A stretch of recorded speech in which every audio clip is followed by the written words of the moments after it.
Lecture 1 में fast track में SDLC plus system design का जो चैप्टर है उसमें अपने लोग मैंने स्टार्ट किया बेसिक से, उसके बाद मैं फेजेस में जा रहा हूँ। अभी अपने फेजेस कंटिन्यू कर रहे हैं। तो फेजेस में मैंने इन्वेस्टिगेशन वाला पार्ट करवा दिया जहाँ फिजिबिलिटी स्टडी के ऊपर क्वेश्चन एग्जाम में आ सकता है। मैंने रिक्वायरमेंट एनालिसिस पढ़ा दिया जो कि मैंने बोला चैप्टर 11 है, लेकिन साथ में करिए, क्लैरिटी ज़्यादा आएगी। थर्ड फेज़ जो था वो था आपका सिस्टम डिज़ाइन। यस, जो फेजेस थे वो थे, उसमें था सिस्टम डिज़ाइन। ये मैं अलग से आपको करवाऊँगा, इस कंटिन्यूएशन में नहीं कराऊँगा, अलग से इसका एक वीडियो में डाल दूँगा। थोड़ा सा टेक्निकल है, डेटा फ्लो चार्ट आने अगेन शॉर्ट नोट्स में ER diagram, data flow chart इसमें से आ रहा है। डिज़ाइन वाले पार्ट में से मेरे को लगता नहीं है कोई केस बेस्ड बनेगा जनरली, बट अगेन सारे पार्ट इंपॉर्टेंट है। तो मैंने आपको ये वाला पार्ट कंप्लीट कराया, ये कराया। मैं अब जंप करूँगा सिस्टम एक्विजिशन और डेवलपमेंट में। तो याद रखना, यहाँ आपने डिस्कस किया कि whether we need a system और नॉट। जब हमने डिसाइड किया कि हाँ हमें सिस्टम चाहिए, हम आगे बढ़े। हम यहाँ डिस्कस कर रहे थे रिक्वायरमेंट में कि एनालिस्ट को क्या क्या रिक्वायरमेंट चाहिएगा नए सिस्टम में। तो उसके लिए फैक्ट फाइंडिंग टेक्निक हमने किया, इन्वेस्टिगेशन वाला पार्ट कवर किया। डिज़ाइन वाले पार्ट में बेसिकली फ्लो चार्टिंग और जो पेपर के ऊपर जो डिस्कस होगा, कैसे इनपुट जाएगा, कहाँ से आउटपुट निकलेगा, उसकी बात करेंगे। ये पार्ट अपने है ना, अब मैं अलग से वीडियो में डालूंगा इसको। अब नेक्स्ट जो इसमें मूव कर रहे हैं, अपने सिस्टम को अब बनाना शुरू कर देंगे। याद रखिए एनालिस्ट जो है वो डिस्कस करता है।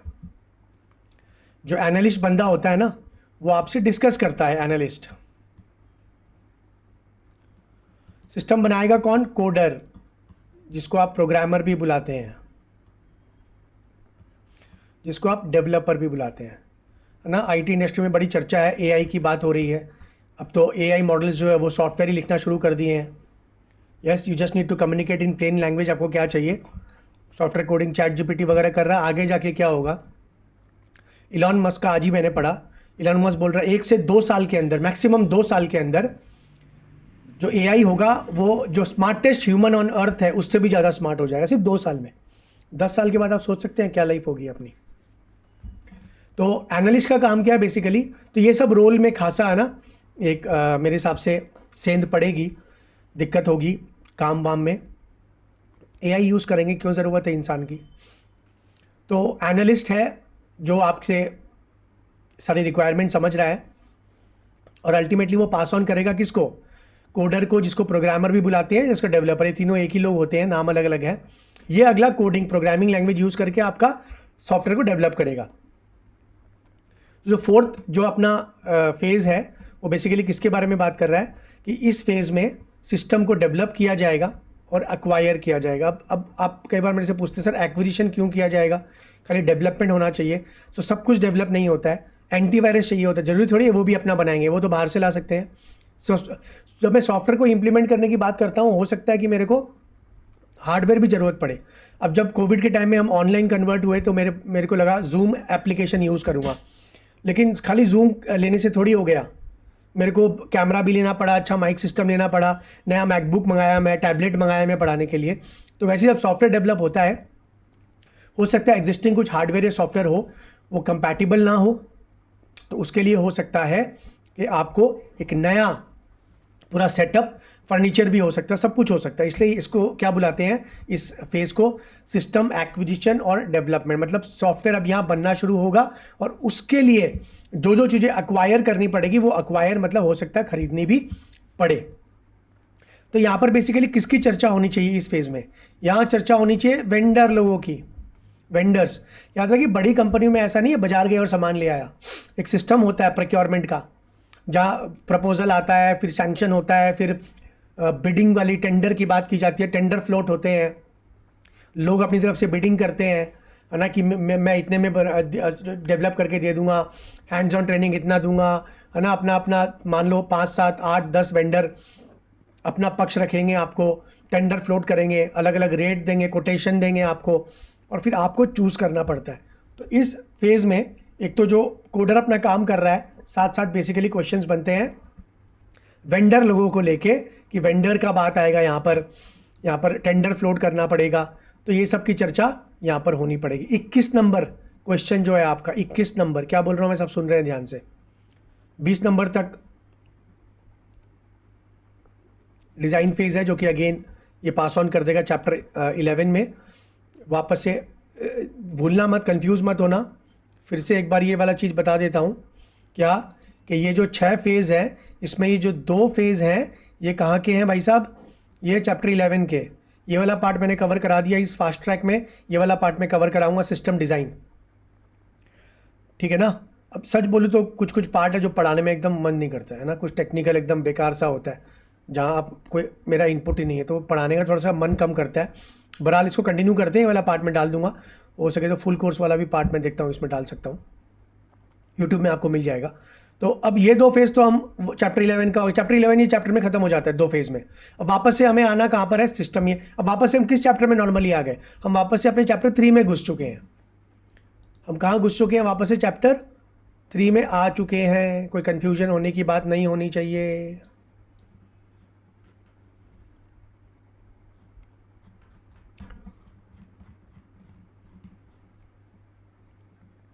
चैनल यूट्यूब में वीडियोस आ रहे हैं तो कृपया सब्सक्राइब कर लेंगे तो आपको टाइम टू टाइम नोटिफिकेशन वगैरह में मिल जाएगा, है ना। सब्सक्राइब करके रख लीजिए उसको।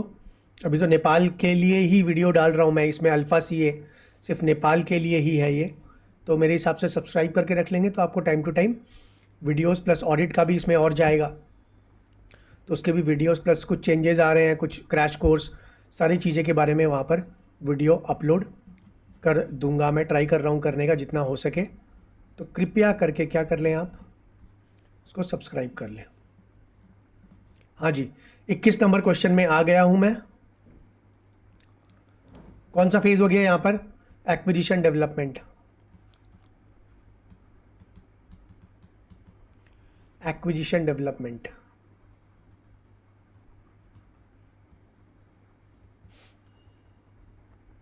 Validation of vendors proposal. मैंने क्या बोला, इस फेज़ में आपको जनरली वेंडर की बात करेगा, क्योंकि वेंडर लोग अपना बिडिंग डालेंगे और आप जो बेस्ट लगेगा वेंडर उसको चूज़ करते हैं। यहाँ पर क्या कैसे, अपने भी तो सामान खरीदते हैं ना, अपने को कोई फ़ोन लेके बाज़ार से लेके आना है, तो यहाँ क्या देखते हैं अपने? यहाँ बेसिकली देखते हैं वेंडर की रेपुटेशन क्या है, वेंडर कितना मेंटेन करेगा, है ना, कॉस्ट बेनिफिट, जितने दाम में वो प्रोवाइड कर रहा है, जितना खर्चा लग रहा है और बेनिफिट कितना देगा, पुराने सिस्टम के साथ में क्या कंपैटिबल है सिस्टम, तो ये सब चीज़ देखेंगे।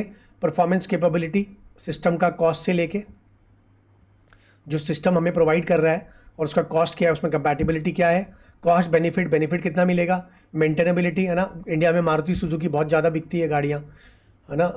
रीज़न क्या है उसका कि सर्विस कम लगती है उसमें, सर्विस ना के बराबर ही चाहिए होती है, और एग्जिस्टिंग सिस्टम के साथ काम करेगा, पूरा चेंज करना पड़े तो दिक्कत है, और वेंडर का सपोर्ट क्या होगा, आफ्टर सेल सर्विस वाली बात हो गई। तो ये बेसिक वाले पॉइंट देखते हैं हम लोग। तो ऊपर वाला पार्ट बेसिकली वेंडर का प्रपोजल का बात कर रहा है, नीचे वाले पार्ट में वैलिडेट करने का टेक्निकल तरीका या बेसिकली मेथड डिस्कस कर रहा है। मेथड अगेन सवाल वही है कि वेंडर आया है, मान लो मेरे को कुछ खरीदना है, मैंने अखबार में डाला कि भैया हमें एक सॉफ्टवेयर चाहिए, साथ में 200 कंप्यूटर चाहिए, लैपटॉप चाहिए, तो हमें कोटेशन फ्लोट करिए आप। तो मान लीजिए 5 अलग अलग वेंडर लोगों ने अपनी हमारी रिक्वायरमेंट के हिसाब से अपने को कोटेशन भेजा और पूरी लिस्ट भेज दी कि हम क्या सपोर्ट करेंगे, कितना खर्चा होएगा, क्या बेनिफिट मिलेगा आपको, हमारे सॉफ्टवेयर में क्या अच्छा है। अब ये 5 टेंडर हमारे पास, 5 कोटेशन हमारे पास है, including description of the product. अब ये जो पार्ट है ऊपर खाली बोला था वैलिडेट कैसे करेंगे, ये बोल रहे हैं मेथड क्या यूज़ करेंगे। तो मेथड एक चेकलिस्ट यूज़ कर सकते हैं, चेकलिस्ट ऑनलाइन होती है, टिक टिक यस। तो मान लो एक फीचर दे दिया मैंने, आफ्टर सेल सर्विस इसकी अच्छी है, इसकी नहीं है, इसकी नहीं है। प्रोडक्ट में होता है ना, फ़ोन में ब्लूटूथ है नहीं है, तो ये चेकलिस्ट कर लीजिए आप, और जो सबसे ज़्यादा टिक मिलेगा उसको आप खरीद सकते हैं। तो चेकलिस्ट में बेसिकली आप सूटेबल क्वेश्चन या क्राइटेरिया देते हैं, येस नो करते हैं, टिक क्रॉस कर सकते हैं, जो बेस्ट हुआ उसको ले लिया। दूसरा पार्ट क्या है, पॉइंट स्कोरिंग। पॉइंट में भी अगेन वहाँ टिक और क्रॉस नहीं करके यहाँ पॉइंट देंगे। मान लो after sale service out of 10 का वेटेज ले लिया आपने, और आउट ऑफ सेल सर्विस आपने मान लो किसी को 8 दिया, किसी को 2 दिया, प्रोडक्ट का कॉस्ट किसी को 1 मिला, किसी को 9 मिला, है ना। प्रोडक्ट की quality, reliability, reputation of vendor, ऐसे मार्क्स दिए। सबसे हाईएस्ट जो पॉइंट स्कोरिंग टेबल में जो सबसे ज़्यादा जो वेंडर का आएगा, उसी वेंडर से सामान आप खरीद लेंगे। तीसरा क्या, public evaluation report. Public evaluation report कब काम आती है, जब आपको उस प्रोडक्ट के बारे में बिल्कुल भी नॉलेज नहीं है, उस वेंडर के बारे में बिल्कुल भी नॉलेज नहीं है। मैं बहुत यूज़ करता हूँ पब्लिक इवैल्यूएशन रिपोर्ट।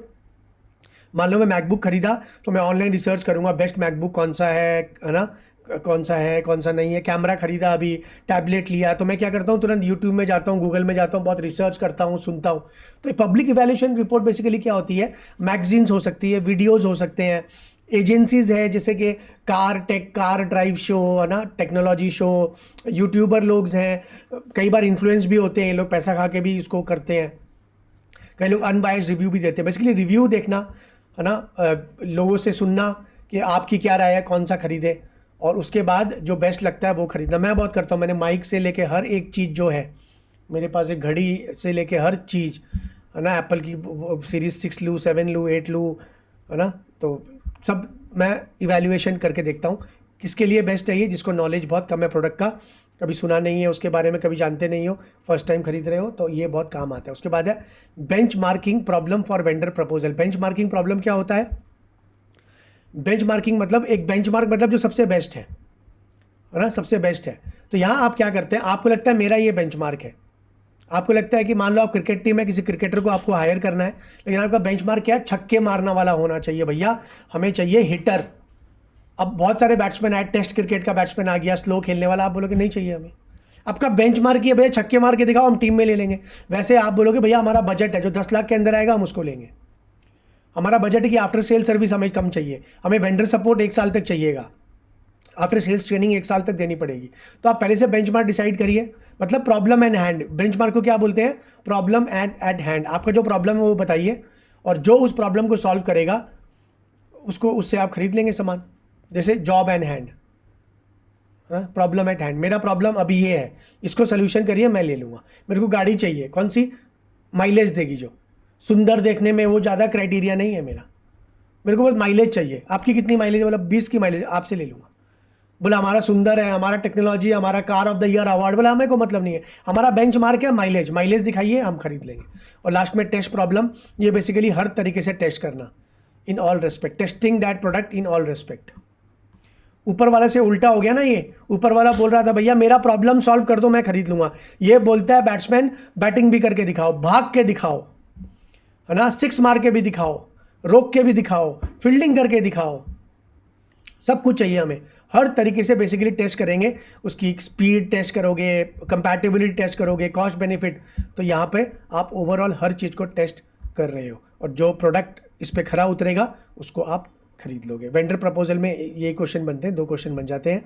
और उसके बाद में आता है टेस्टिंग वाला पार्ट, थोड़ा टेक्निकल पार्ट है, इजी लगेगा आपको। टेस्टिंग के बाद इम्प्लीमेंटेशन आएगा। Testing is the most important phase of any application, कि नहीं, मेरे को बताइए, मेरी वीडियो चल रही है, ये ऐप में भी चल रही है वीडियो, काफ़ी टाइम हो गया। जो फर्स्ट टाइम, अब तो क्या होता है, फट से डालते हैं, रिकॉर्ड करते हैं, अपलोड कर देते हैं। शुरू में बहुत, एक बार एक वीडियो अपलोड किया था मैंने, नया नया जब ऐप यूज़ करना शुरू किया, रिकॉर्ड वीडियोस करना, लाइव क्लासेस भी लेते थे इसमें, तो मैंने देखा कि बिना साउंड का पूरा वीडियो अपलोड हो गया, साउंड ही नहीं है उसमें। तो स्टूडेंट लोग के मैसेज आने लगे, सर साउंड ही नहीं है वीडियो में, फिर वापस से रिकॉर्डिंग करना पड़ा। और ना कई बार होता है कि वीडियो में अटकता है, वीडियो बीच बीच में, शुरू में होता था ये, है ना, वो बेसिकली टेस्टिंग फेज होता है। तो उसमें और समय देना चाहिए था, पूरा समझना चाहिए था सिस्टम को, और ट्रायल एरर। एक बार जब लगता है कि हाँ अब बेस्ट है, अब धड़ाधड़ रिकॉर्ड करो वीडियो और अपलोड करो, क्या दिक्कत है। तो सेम सॉफ्टवेयर के साथ याद रखिए, टेस्टिंग फेज में कोई कमी कर देगा कोई, तो इंप्लीमेंटेशन फेज में प्रॉब्लम ज़्यादा आएगी।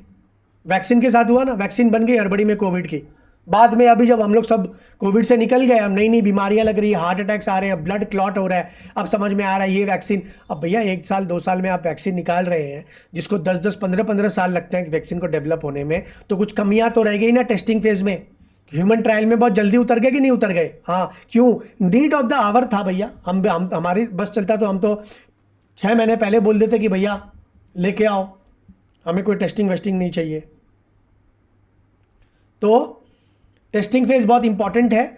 ये बता दूं सबसे इंपॉर्टेंट फेज होगा ये, यहां कमियां रह गई आपकी तो आपका सिस्टम भी खराब हो जाएगा, जो इंप्लीमेंट होगा उसमें कमियां रह जाएगी। और दूसरा, सबसे ज़्यादा समय कहीं ना कहीं ये फेज खा जाता है टेस्टिंग का। प्रोग्रामर जो होते हैं, टेस्टर अलग की कैटेगरी के लोग होते हैं, वो टेस्टिंग करते हैं।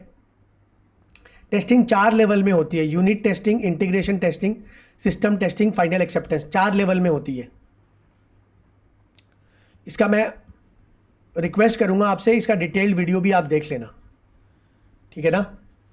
इसका डिटेल्ड वीडियो भी आपको देखना है, क्योंकि एग्ज़ाम में अगर आ गया तो कंसेप्ट मैं ट्राई करूंगा यहाँ फास्ट ट्रैक में जितना हो सके, बट डिटेल्ड वीडियो ज़रूर देख के जानी है।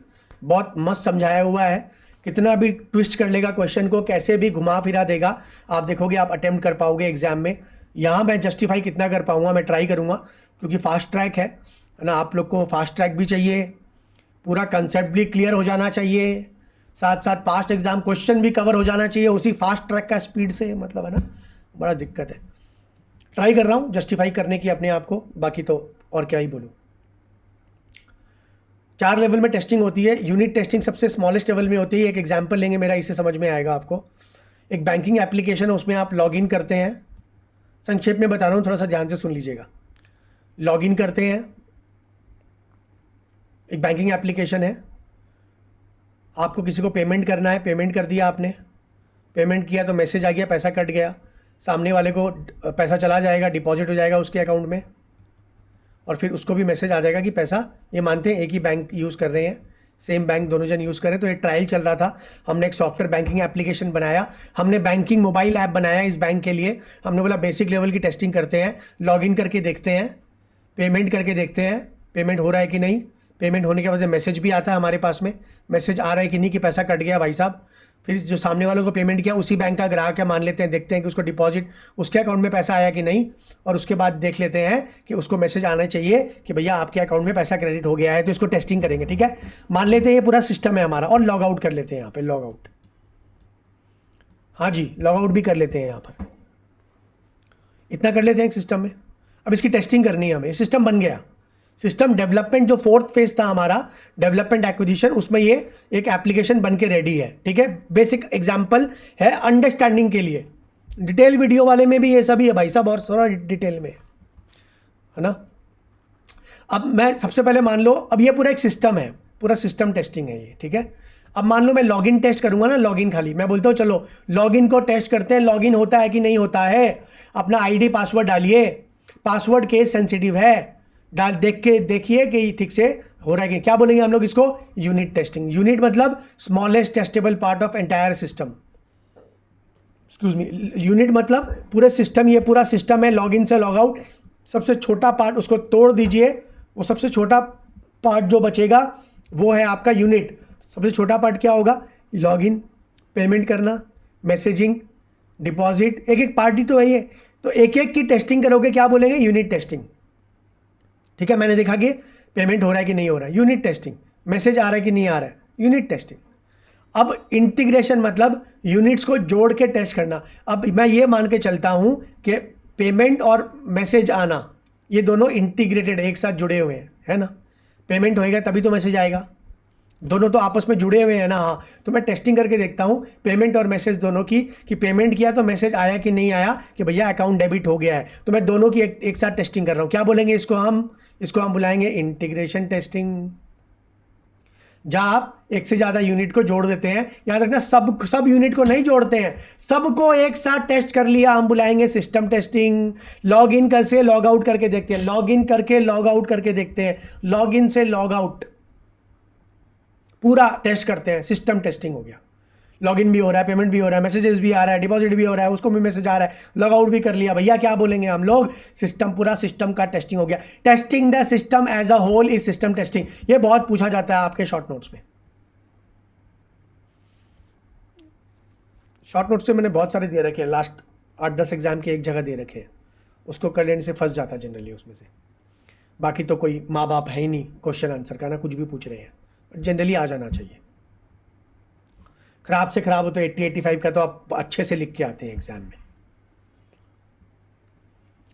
फाइनल एक्सेप्टेंस टेस्टिंग, सब लोग बोलते हैं सर अब सिस्टम टेस्टिंग हो गया, फाइनल एक्सेप्टेंस क्या होता है फाइनल एक्सेप्टेंस। मैंने पिछले वीडियो में एसडीएलसी में बताया था कि लोकल हमारे यहाँ एक कंपनी है जिन्होंने करोड़ों रुपए खर्चे करके एक सॉफ्टवेयर इंप्लीमेंट किया था अपने यहाँ पर, उसको यूज़ नहीं करते, वो भी टैली यूज़ करते हैं, वो फेल हो गया। क्यों? क्योंकि उसकी फाइनल एक्सेप्टेंस टेस्टिंग नहीं हुई। सब कुछ होने से नहीं होता। कहीं आपके पास बहुत सारे कपड़े जूते होंगे घर में जो आप बहुत कम या ना के बराबर पहनते हैं, आप पहनते ही नहीं है, सब कुछ अच्छा है, बस नहीं मन करता है ना। कई बार क्या होता है ना, ये भी जरूरी देखना है कि यूजर एक्सेप्ट कर रहा है कि नहीं कर रहा है, वो प्रोडक्ट आपकी कंपनी के स्टैंडर्ड के लायक है कि नहीं है। खाली अच्छा होने से नहीं होता है, उसको बोलते हैं फाइनल एक्सेप्टेंस टेस्टिंग। इसकी भी कैटेगरीज है उसके अंदर, उसको पढ़ेंगे हम लोग। तो ये बेसिकली पूरे टेस्टिंग पार्ट का, टेस्टिंग फेज का क्रक्स है। टेस्टिंग फेज ही कहीं ना कहीं थोड़ा सा बड़ा फेज अगर कोई बोलूँ मैं, है ना, पढ़ने के लिए टेक्निकल थोड़ा बोलूँ मैं, तो वो टेस्टिंग फेज है। बुक से पढ़ने से तो कहाँ से कहाँ जाएगा सर के ऊपर से। ये एग्जाम्पल कभी मत भूलना, आपको इजीली याद रहता है कि टेस्टिंग फेज ऐसे काम करता है, भूलोगे नहीं आप।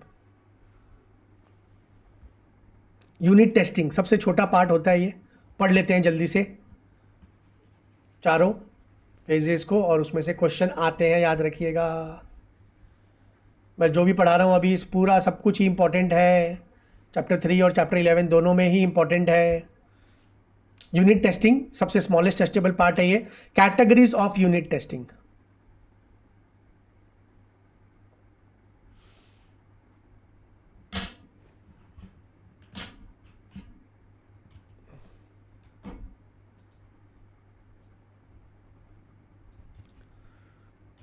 Categories of unit test. हम टेस्टिंग वाले पार्ट में, मैंने आपको क्रक्स समझा दिया, फटाफट इसको पढ़ लेते हैं। 5 कैटेगरी है यूनिट टेस्ट की। कितनी? 5। फंक्शनल टेस्ट, वो यूनिट जैसा फंक्शन करना चाहिए वैसे कर रहे हैं नहीं। फॉर एग्जांपल, अगर एक लॉगिन है तो लॉगिन कर पा रहा हूं कि नहीं, खत्म। बस लॉगिन कर पा रहा हूं कि नहीं। फंक्शन क्या? लॉगिन करना, लॉगिन कर पा रहा हूं कि नहीं। आप बोलोगे कितना देर में लॉगिन किया, वो सब यहां डिस्कस नहीं करेंगे। आधा घंटा क्यों ना लगाओ, कर्सर घूम रहा था, बफरिंग हो रहा था, लॉगिन हो गया, हाँ हो गया। फंक्शन टेस्ट जो करने का था वो हो गया। परफॉर्मेंस टेस्ट खाली वो होने से नहीं होगा, जल्दी भी होना पड़ेगा। कितना देर में लॉगिन, कितना, कुछ फ्रैक्शन ऑफ अ सेकंड में होता है आजकल। आईडी पासवर्ड फड़क से, है ना, वो देखा बफर कर रहा है 2-3 मिनट, आप बोलोगे नहीं मजा आ रहा है क्या, कौन सा टेस्ट करोगे? Performance test. Response time, execution time.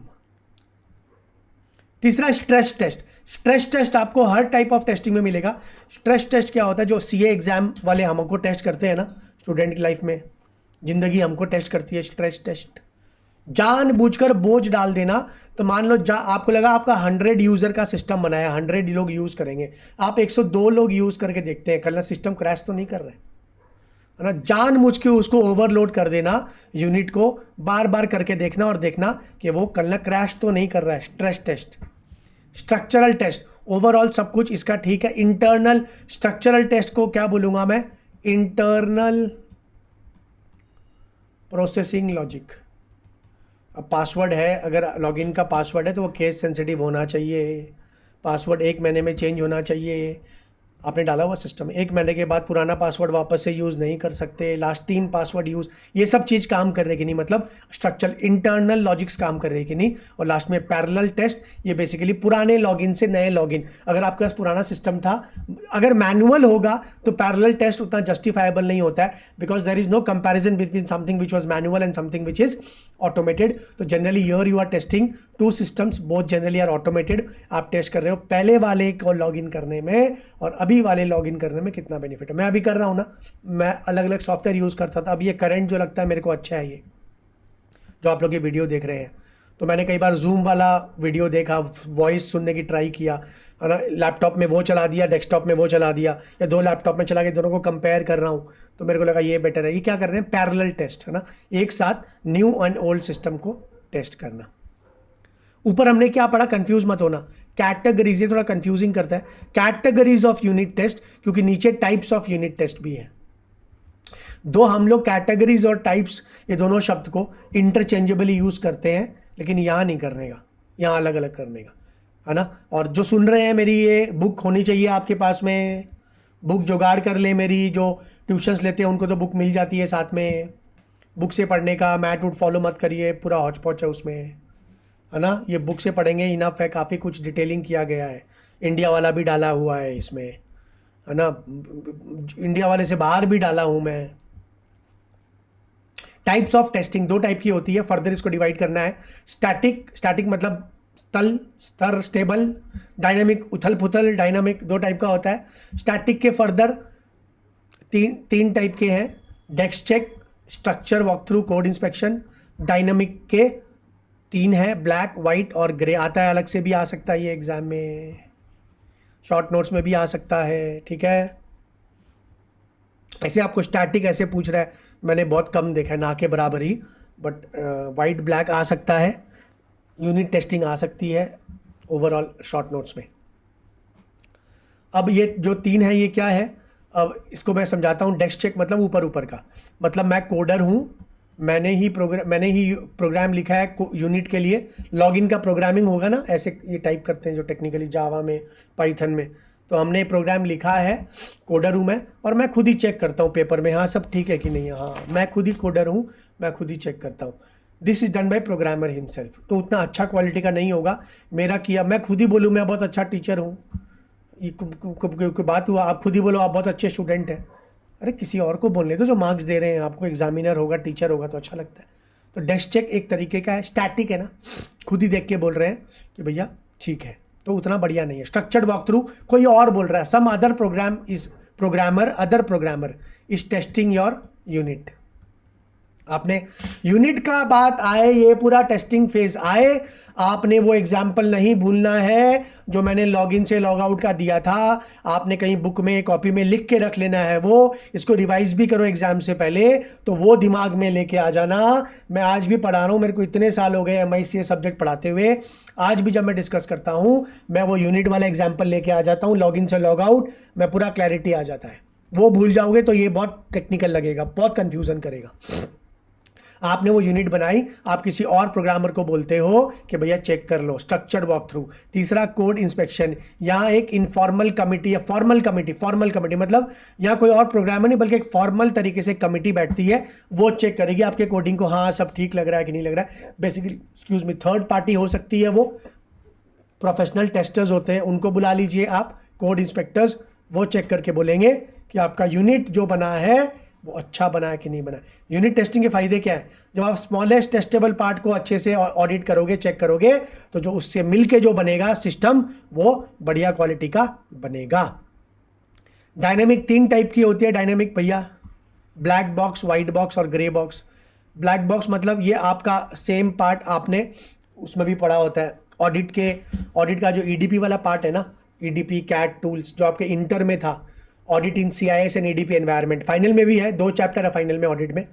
अभी मैं आजकल मैं उसको रिकॉर्ड करूँगा वो वाले पार्ट को, अपना तो स्पेशलिटी है ही, वो सुपर स्पेशलिटी है उसमें, EDP CIS है ना, प्रैक्टिकली कर चुके हैं इतने सालों से, उसमें ये सेम पार्ट आता है। जहाँ आप देखोगे, आपकी किताब में बता देता हूँ, अभी भी लिखी हुई मिलेगी, आप जो किताब पढ़ते हो ना ऑडिट की, कैप 2 में जोशी जी की पढ़ते हो क्या, प्राइम CA में ढकाल जी की भी शायद पढ़ रहे हो ना,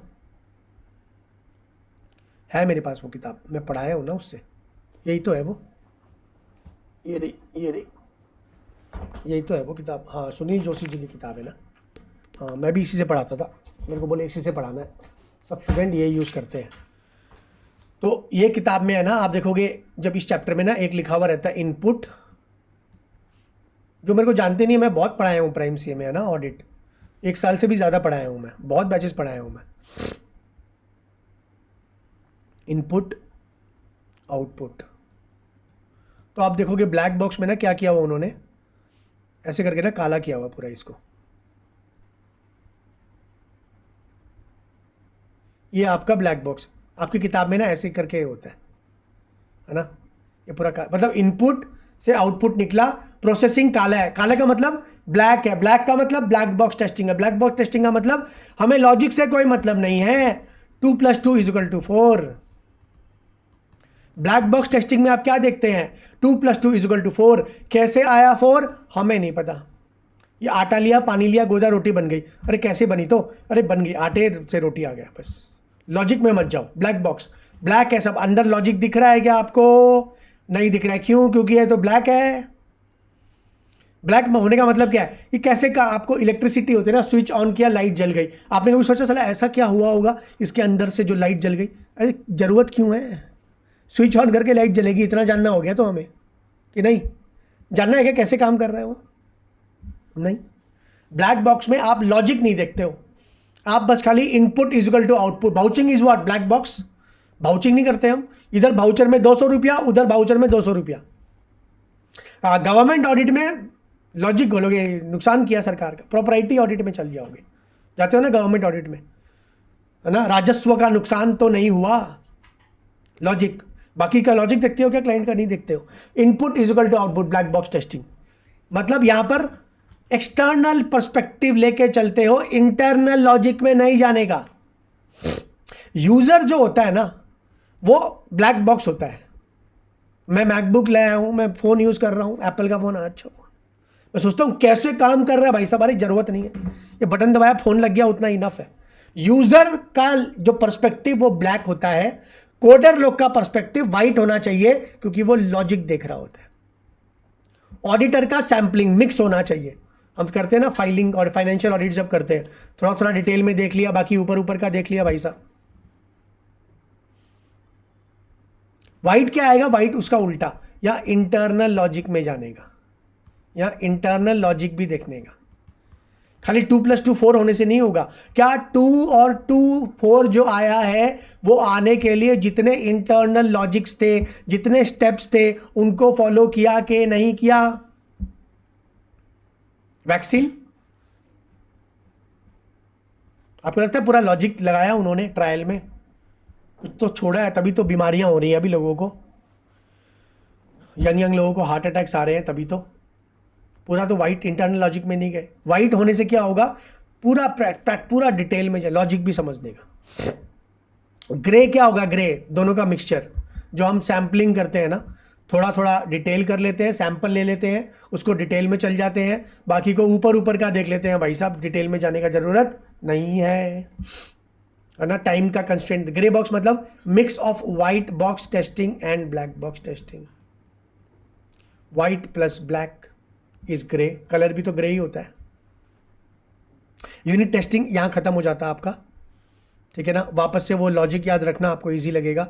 इंटीग्रेशन टेस्टिंग क्या होता है, 2 यूनिट को एक साथ मिला दिया आपने, 2 या उससे ज्यादा, लेकिन सारे यूनिट को एक साथ आप नहीं मिलाते हैं।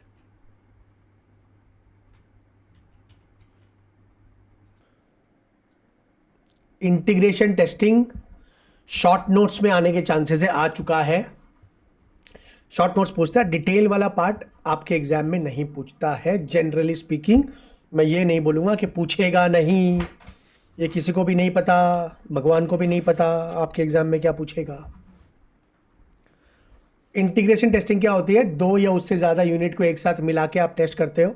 मैंने बताया पेमेंट का और मैसेज का एक साथ चेक कर लीजिए, लॉगिन का और पेमेंट का एक साथ चेक कर लीजिए। क्या क्या तरीके हैं, बॉटम अप, ये वाला याद है आपको, लॉगिन, पेमेंट, मैसेज, डिपॉजिट, मैं सामने वाले के अकाउंट में आ गया, मैसेज और log out. Bottom up normal है, इसको और इसको एक साथ चेक करना, पहले पेमेंट फिर मैसेज। नॉर्मली आप करेंगे, पहले नीचे वाला करेंगे ना, पहले जो होगा, पहले पेमेंट होगा तभी तो मैसेज आएगा, तो ये नीचे से ऊपर जाना, bottom up integration. Top down, ऊपर से नीचे। कोई बोलेगा टॉप डाउन क्यों होएगा, कोई टॉप डाउन कभी हो सकता है क्या? डिपॉजिट मैसेज है ना ये, पहले कभी मैसेज चेक करेगा आदमी? नहीं करेगा ना, लेकिन ये बोलता करेगा, रेयर केस है ना, नॉट एडवाइजेबल। होता क्या है कि मान लो एक ऑर्गेनाइजेशन है जो सॉफ्टवेयर बनाती है, अब उसने अलग अलग लोगों को, मतलब मिस्टर ए को बोला लॉगिन बनाइए, मिस्टर बी को बोला पेमेंट वाला यूनिट बनाओ, आप प्रोग्रामिंग करवाए, चल रहा है। तो आपको लगता है ऐसा पॉसिबल है? ज़रूरी है कि सारा यूनिट्स अवेलेबल है टेस्टिंग के लिए एक साथ में? नहीं, पता चला कोई यूनिट रेडी नहीं है, नीचे वाले यूनिट्स रेडी नहीं है, ऊपर वाले रेडी है। तो कई बार होता है कि डिलीवरी के चक्कर में, टाइम कंस्ट्रेंट के चक्कर में आप सारे यूनिट्स के लिए वेट नहीं करेंगे, है ना, और आप बोलेंगे कि जो है उसको टेस्ट करते हैं। तो कई बार ऊपर से नीचे भी करते हैं। तो आप कैसे करते हैं टेस्टिंग? वापस से बोलूँगा, जितना समझ में आ रहा उतना इनफ है। ये वाले पार्ट में जनरली कम आता है एग्जाम में, बहुत रेयर आया। इंटीग्रेशन टेस्टिंग आ गया भले ही, बट टाइप्स वगैरह बहुत रेयर आया है कि आपको अलग से पूछ लिया और top down. But again example ये अगर आपको क्लियर है तो आपको सारा समझ में आएगा। तो होता है क्या है कि आप ऊपर से नीचे आते हैं कब, जब टाइम कंस्ट्रेन हो। तो आपको क्या करना पड़ेगा, आपको अज्यूम करना पड़ेगा। अजम्पशन बेस्ड होते हैं ये। अजम्पशंस को क्या बुलाते हैं? स्टब। ये वर्ड आपको मिलेगा यहाँ, स्टब। स्टब मतलब वो जो अज्यूम किया XYZ। क्यों अज्यूम किया? आप बोलोगे मैसेज आ रहा है चेक करो, तो आप क्या अज्यूम कर रहे हैं? पेमेंट हो रहा है कि नहीं हो रहा है? हाँ, तो आप ऊपर वाला चीज़ टेस्ट करने के लिए नीचे वाला अज्यूम करोगे ना, क्योंकि वो अगर नहीं होता तो ऊपर वाला होता ही नहीं। तो आप इसको टेस्ट कर रहे हो, फिर नीचे आ रहे हो अजम्पशंस बिठा के। अब जब जब वो चीज़ नीचे वाली यूनिट रेडी होती है आप रिप्लेस कर देते हो। तो ये उतना अच्छा नहीं होता है, क्योंकि कहीं ना कहीं आप अजम्पशन बेस्ड टेस्टिंग करते हो, लेकिन ये भी एक तरीका है टेस्ट करने का। और एक और है रिग्रेशन टेस्टिंग। रिग्रेशन टेस्टिंग क्या होती है? जब आप कोई नया चीज़ ऐड करते हो। जैसे मैं इसको एक और एग्जांपल से समझाता हूँ आपको। मान लो एक इवेंट है हमारा इंस्टीट्यूट में, CA ICAN में, और ये 7 सिंगर लोग आ गए और बोलते हैं सर हम लोग को गाना गाना है, ग्रुप सॉन्ग गाना है ना, प्रोग्राम है सर, दसई में हम लोग इंस्टीट्यूट प्रोग्राम कर रही है ICAN, हम गाना गाएंगे। तो आप मान लो, मैं मान लो मेरे को बोला इवेंट आप देखोगे, तो मेरा ठीक है चलिए आप गा के सुनाइए, आप गा के सुनाइए, आप लोग सब गा के, सबसे सुनूंगा ना मैं। हाँ, तो मैं सबसे सुनूंगा, तो एक एक से सुनूंगा। मैं क्या बोलूंगा? यूनिट टेस्टिंग चल रही है। ठीक है, एक एक से सुनो। Smallest testable part of the entire, वो लॉगिन वाला याद रखे, वैसे ये लोग हैं। अब स्टेज में तो सब एक साथ गाएंगे ना, तो आवाज़ तो सिंक्रोनाइज करनी चाहिए। और सब ऐसा थोड़ी है कि एक एक माइक लगे गाएंगे। ये 2 लोग एक माइक ले लेंगे, है ना, ये 2 लोग एक माइक ले लेंगे। ठीक है, अच्छा ऐसे करते हैं ना, ये 3 लोग, चलो 2-2, उसके बाद ये 2 और ये अकेला एक बंदा, है ना। एक और डाल दे क्या? हाँ ऐसा कर लेते हैं ना। लो, तो ये तो एक माइक, ये 2 एक माइक, ये 2 ये 2, और ये अकेला जो सबसे अच्छा वॉइस है ये सेंटर स्टेज में गाएगा। ठीक है, खड़ा होके। तो मैं बोला आप दोनों एक साथ गाओ, आप दोनों एक साथ गा के सुनाओ, आप दोनों एक साथ गाओ। मैं क्या कर रहा हूँ? Integration testing. यूनिट्स को एक साथ लेके आ रहा हूँ और टेस्ट कर रहा हूँ 2-2 को। फिर मैं बोल रहा हूँ सब लोग एक साथ गाइए, सब लोग को एक साथ सुनूंगा। सिस्टम टेस्टिंग, जो थर्ड वाला है नीचे पढ़ेंगे उसको। अब मैं करने के बाद में जो ऑर्गेनाइजर है, जो हमारे काउंसिल है, हमारा एग्जीक्यूटिव काउंसिल नेपाल इंस्टीट्यूट का ICAN का, उसको बोलूँगा सर सुनिए कैसा लग रहा है आपको, गाना सूटेबल है ओकेशन के लिए, ड्रेस कोड आप बताइए सब ठीक लग रहा है कि नहीं लग रहा है ना, लिरिक्स वगैरह ठीक है, एंजॉय कर रहे हैं। Final acceptance testing. एक्सेप्टेंस भी होना चाहिए, खाली अच्छा आपको लिए नहीं होना चाहिए, जिसके लिए है उनको भी तो बुलाओ, बोला हाँ बहुत अच्छा लग रहा है। फाइनल एक्सेप्टेंस टेस्टिंग, इससे भी ये एग्जाम्पल से भी ये पूरा समझ में आ रहा है। तो रिग्रेशन टेस्टिंग क्या होता है? अभी ना ये इतने लोग थे ना गा रहे थे, अभी मेरे पास फ़ोन आया आपके काउंसिल से, ICAN से, चेयरमैन का, कि मनोज एक और लड़का है, 2 लड़के और हैं, ये लोग भी गाना चाहते हैं। बोला है अब कैसे होगा? पूरा प्रैक्टिस हो गया, पूरा सब हो गया। बोले ना ना ना, गाना चाहते हैं। मैं बोला तो गड़बड़ हो गया, ऐसा करते हैं गवाना तो पड़ेगा, बड़े लोग बोल रहे हैं, तो अब आप लोग गा के सुनाइए, अब गा के सुनाइए। अब ये कुछ नया ऐड हो गया ना, पहले तो सब टेस्टिंग हो गया था, फ्लॉलेसली काम कर रहा था। अब इसके आने से अब मैं बोलूँगा अब आप 3 लोग गाइए, तो अब जरूरी है ये 2 जैसा गा रहे थे वैसा ये 3 भी वैसा गाए? जरूरी नहीं है ना। इसको क्या बोलते हैं? Regression testing. कुछ नया ऐड हो जाने से पहले जो चीज़ अच्छे से काम कर रही थी, कि अब वो अच्छे से काम कर रही है। सॉफ्टवेयर में तो हमेशा चलता है, आपके कपड़ों के साथ होता है ना, आप तैयार हो गए, आप रेडी वेडी हो गए, टाई लगा, सूट पहन लिया, कोट शर्ट पैंट जूता वूता पहन के रेडी, चकाचक, पॉकेट स्क्वायर लगाया या टाई लगाया, देखा साला इसके चक्कर में सारा खराब हो गया, हटाओ इस टाई को। होता है ना ऐसे, कुछ ऐड करने से पहले जो चीज बहुत अच्छी लग रही थी अब वो उतनी अच्छी नहीं लग रही है। Regression testing. क्या समझ में आया? रिग्रेशन क्या लिखा हुआ है? Each time a new model is added as a part of integration testing, a new model, a unit, the software changes।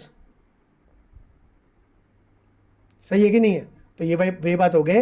देखो, new data flow paths are established, new input output, new control logic is. तो एक बंदे के लिए पूरा कान का वो system बिगड़ गया, आवाज बिगड़ गई, पूरा इनपुट आउटपुट बिगड़ गया। भैया पहले जैसे काम करना चाहिए था, ये टेस्ट करके देखो। क्या बोलेंगे हम लोग उसको? Regression test. ये सिस्टम टेस्टिंग। सिस्टम टेस्टिंग मतलब testing the system as a whole. मैं तो ये ऊपर का 2 एग्जांपल दे दिया। एज ए होल पूरा सिस्टम काम करना चाहिए, खाली यूनिट काम करने से क्या होगा, इंटीग्रेशन से क्या होगा, अपने को पूरा सिस्टम चाहिए।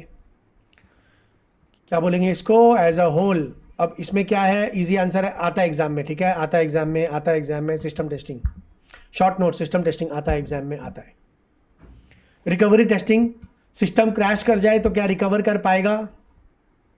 क्रैश कर जाए तो क्या रिकवर कर पाएगा? सिक्योरिटी टेस्टिंग, क्या सिस्टम सिक्योर्ड है? सिक्योरिटी मतलब CIA का बात होएगा। मेरे वीडियोस आपने पुराने देखे हैं, आपको पता है मैं क्या बोलता हूँ। 3 चीज़ तो होना ही पड़ेगा। जहाँ जहाँ सिक्योरिटी का बात होएगा वहाँ पर CIA का चर्चा होना ही पड़ेगा। Confidentiality, integrity, availability. Confidentiality, integrity, availability, ये चीज़ें हो नहीं हो, ये इस तीनों के अंदर समा जाती है। आप कितने ही लिख लीजिए ऑथेंटिकेशन, ऑथराइजेशन, ये तीनों के अंदर ही का पार्ट है वो। तो भैया मैं क्या पढ़ रहा हूँ? System testing. 4 पॉइंट रिकवरी करके देखो। क्रैश होगा, क्रैश होने के बाद में क्या सिस्टम रिकवर कर पा रहा है कि नहीं? क्रैश हो सकता है कितना ही, है ना, प्रिवेंटिव मेजर वगैरह लीजिए, एंटीवायरस, फायरवॉल, कुछ भी हो सकता है। सिक्योरिटी सिक्योर्ड है कि नहीं है? स्ट्रेस सेम आगे जो यूनिट में था, जानबूझ के ओवरलोड करना सिस्टम को। आप सुनते हो ना, ये साइट क्रैश कर गई, मतलब फ्लिपकार्ट का साइट क्रैश कर गया बिग बिलियन डे में। रिजल्ट वाले दिन ICI का साइट क्रैश कर गया, स्लो चल रहा है, साइट अवेलेबल नहीं है। हुआ क्या?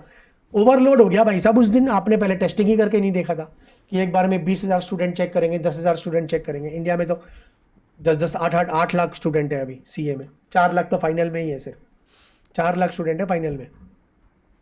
तो स्ट्रेस नहीं होएगा, रिजल्ट वाले दिन होगा।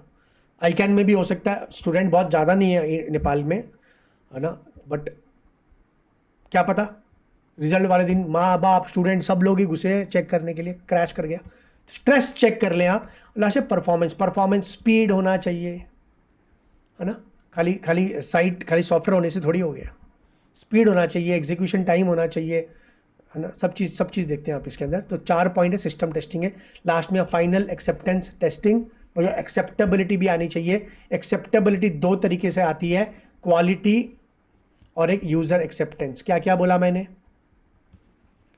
क्वालिटी और user acceptance. Quality, user acceptance. Quality मतलब जो स्टैंडर्ड है आपका उसके अनुसार होना चाहिए। आपका ICAN एक प्रोग्राम करता है, उसका एक स्टैंडर्ड होता होगा, उससे घटिया करोगे एक्सेप्टेबल नहीं होगा, है ना। तो स्टैंडर्ड एक ऑर्गेनाइजेशन है, उसको सॉफ्टवेयर दे रहे हो आप, उसमें गड़बड़ है, स्लो हो रहा है भैया, है ना। अमेज़ॉन जैसी कंपनी है, दराज उतना अच्छा नहीं है ऑब्वियसली। जब आप कंपेयर करोगे अमेज़ॉन वगैरह से, उतना रोबस्ट कम्प्रिहेंसिव एप्लीकेशन, ये नहीं बोलूँगा ख़राब है, बट ऑब्वियसली है कि, है ना, अमेज़ॉन का लेवल ही अलग है। अमेज़ॉन वाला एक नया सॉफ्टवेयर लेगा तो वो तो ये देखेगा ना, हमारा ऑलरेडी जो चल रहा है उसका स्टैंडर्ड ही आप इससे घटिया लेवल का क्यों दे रहे हैं। वो नहीं लेगा आपसे। आप बोलोगे बहुत अच्छा बोलता है, हमारे लिए अच्छा नहीं है। क्यों? क्योंकि क्वालिटी एश्योरेंस में खरा नहीं उतरा। ये क्वालिटी एश्योरेंस के अलग क्वालिटी टेस्टर अलग होते हैं, कैटेगरी के लोग होते हैं जो टेस्टिंग करते हैं खाली क्वालिटी के लिए, है ना। खाने के लिए भी होती है, बड़ी शादियों में होती है ना, बड़े घरानों की शादियों में टेस्टर होते हैं। खाना खा करके टेस्ट करेंगे एक दिन पहले, हाँ ये सर्व करने के लायक है कि नहीं है। खाना ख़राब थोड़ी है, बड़े लोग हैं उनका स्टैंडर्ड है भैया, उसमें स्टैंडर्ड का होना है, उस क्वालिटी का होना चाहिए। ये थोड़ी खाना खराब है ना। फिर दूसरा यूज़र के 2 सब पार्ट है, ये सब पॉइंट है, ठीक है ना। सब पॉइंट है अल्फ़ा बीटा। अल्फ़ा मतलब अंदर का, alpha A for alpha, A for अंदर का। यहाँ क्या होता है, मान लो एक कंपनी है, A कंपनी, वो क्या करेगी, अपने एम्प्लॉयज़ को बोलेगी देख यूज़ करके बता कैसा है। अपने अल्फ़ा टेस्टिंग, इंटरनल लोग ही। अब पिक्चर बनी, खुद पिक्चर का जो कास्ट है, हीरो हीरोइन विलन, है ना, कॉमेडियन, हीरो का भाई, ये लोग सब पिक्चर देख के आते हैं और बोलते हैं कैसी बहुत अच्छी पिक्चर। अरे कोई रियल फीडबैक हुआ क्या? ना, alpha testing is not real feedback. क्यों? अंदर के लोग टेस्ट करते हैं उसको, सिस्टम को। और बीटा मतलब बाहर के, बी फॉर बेटा। बेटा तो ऐसे भी बाहर का ही होता है भाई साहब, बेटा मतलब बाहर का। बेटा टेस्टिंग बाहर के लोग, अनबायस्ड रिव्यू, है ना, थर्ड पार्टी पैसा लेके करते हैं जो चेक, बाहर के लोग। कंज्यूमर भी बाहर के ही होते हैं, बेटा होता है कंज्यूमर। रियल फीडबैक तो कंज्यूमर देगा। मैं मेरा वीडियो मम्मी को दिखाऊं कैसा है वीडियो, बोलेगा अरे मस्त, वो कोई फीडबैक हुआ? वो कोई मम्मी के राजा बेटा जो करता अच्छा ही करेगा। रियल फीडबैक कहाँ से आएगा? मेरा स्टूडेंट लोग से आएगा ना। बीटा टेस्टिंग खुद मेरे एम्प्लॉयज़, मेरी ऑर्गेनाइजेशन, मेरा CA का ऑफिस, मेरा आर्टिकल, मेरा स्टूडेंट बोलता अच्छा है, जो चला अनबायस्ड है पूरा उसका रिव्यू है, वो अल्फ़ा। क्या समझे? अल्फ़ा बोले तो अंदर का, बीटा बोले तो बाहर का। हो गया आपका टेस्टिंग पार्ट, आपका यहाँ ख़त्म हो जाता है। टेस्टिंग पार्ट में से मेरे हिसाब से शॉर्ट नोट्स में ये क्वेश्चन ज़्यादा एक्सपेक्ट कर सकते हो। एग्जाम्पल मैंने 2 दिए, सिंगर वाला भी लेके चलेंगे, और मैंने एक छोटा सा example log in log out तक दिया था, उसको भी आप और ये समझ के करिए कि आप लिख के कर रहे हैं है ना, लिख के कर रहे हैं तो मेरे हिसाब से क्लैरिटी पूरा आपको आ जाएगा, और एग्ज़ाम में सुने हैं कंसेप्चुअली तो एग्ज़ाम में भी आप कर पाएंगे इसको।